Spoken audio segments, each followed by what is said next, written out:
بسم اللہ الرحمن الرحیم۔ آج دارالعلوم دیوبند میں رد شکیلیت اور دیگر فرق باطلہ سے متعلق جو مشاورتی اجلاس منعقد ہوا تو وہاں جو اعلامیہ اور تجاویز منظور ہوئی ہیں ان کو پیش کیا جا رہا ہے۔ یہ بڑی اہم تجاویز ہیں۔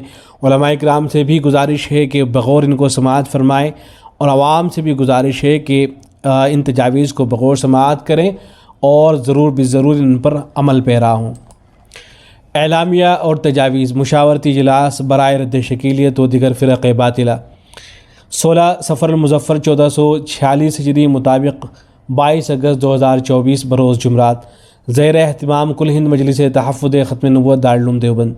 الف، اسلام کی نظر میں عقائد کی درستگی سب سے زیادہ اہمیت رکھتی ہے۔ اگر کسی شخص کا عقیدہ نصوص قطعیہ اور حضرات صحابہ کرام رضی اللہ عنہم اور سلف صالحین کے نظریے کے خلاف ہو تو ایسا شخص خواہ بظاہر کتنا ہی دیندار نظر آئے اس کو مسلمان قرار نہیں دیا جا سکتا۔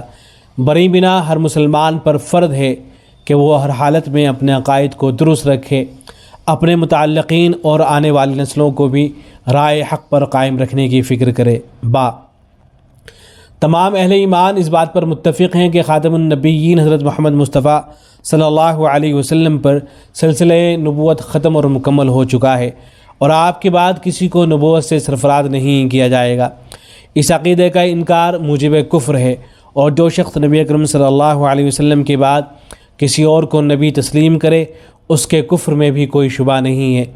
یہ بات امت کے ہر فرد میں راسخ کرنا اور اس عقیدے کی اہمیت کو اجاگر کرنا وقت کی اہم ضرورت ہے۔ جیم، قیامت کے قریب مہدی موعود کا ظہور اور سیدنا حضرت عیسیٰ علیہ السلام جو اس وقت آسمان میں باحیات تشریف فرما ہیں کا نزول بھی امت مسلمہ کے متفقہ عقائد میں سے ہے۔ یہ دونوں الگ الگ شخصیات ہیں جو اپنے وقت پر سامنے آ کر امت کی رہنمائی کا فریضہ انجام دیں گی، جن کے بارے میں احادیث شریفہ میں واضح معلومات موجود ہیں۔ ان کے متعلق علامات اور تصریحات کو عوام کے سامنے بیان کرنا علماء کی ذمہ داری ہے۔ دال، جو شخص از خود مہدی موعود یا مسیح موعود ہونے کا دعویٰ کرے اور حضرت عیسیٰ علیہ السلام کے نزول کا منکر ہو، جیسے شکیل بن حنیف اور دیگر مدعیان مہدویت و مسیحیت، وہ بلا شبہ ملحد اور مرتد ہے۔ اس کا دین اسلام سے کوئی تعلق نہیں، اور اس طرح کی گمراہ کن تحریکات اور فتنوں کا تعاقب امت کے ہر طبقے کا اولین فرض ہے۔ علماء کو چاہیے کہ وہ اپنے خصوصی اور عمومی بیانات میں مذکورہ موضوعات پر مدلل گفتگو کریں تاکہ عوام صحیح صورتحال سے واقف رہیں اور کسی فتنے کا شکار نہ ہوں۔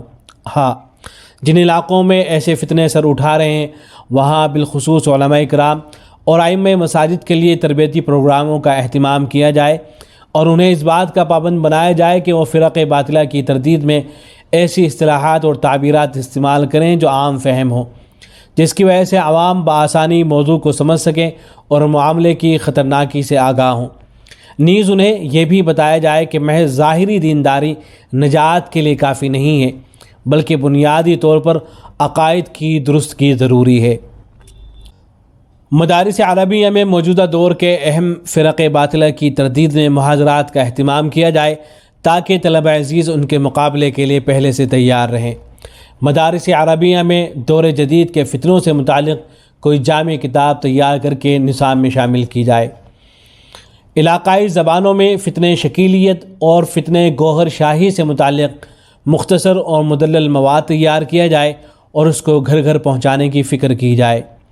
دعوتی اور دینی کاموں سے وابستہ افراد کو مذکورہ فتنوں کی سنگینی سے آگاہ کیا جائے اور باہمی تعاون اور مشورے سے تحفظ عقائد پر پروگرام منعقد کیے جائیں۔ بالخصوص اسکول اور کالج کے طلبہ اور طالبات کے سامنے صحیح صورتحال رکھ کر انہیں ہر طرح کی ارتدادی تحریکات سے دور رکھنے کی کوشش کی جائے۔ اسی سلسلے میں حضرت اقدس مفتی محمد سلمان صاحب منصور پوری دامت برکاتہم العالیہ کا تیار کردہ ایک پمفلیٹ کل ہند مجلس تحفظ ختم نبوت دارالعلوم دیوبند کی طرف سے شائع کیا گیا ہے، جس میں حضرت مہدی سے متعلق بہت سی نشانیوں کو ذکر کیا گیا ہے اور شکیل بن حنیف کے کذاب اور جھوٹا ہونے کو واضح کیا گیا ہے۔ اسے اپنے پاس محفوظ رکھا جا سکتا ہے۔ ایسے ہی علاقائی جو زبانیں ہیں ان زبانوں میں اس کا ترجمہ کر کے اس کو شائع کیا جا سکتا ہے۔ والسلام علیکم ورحمۃ اللہ۔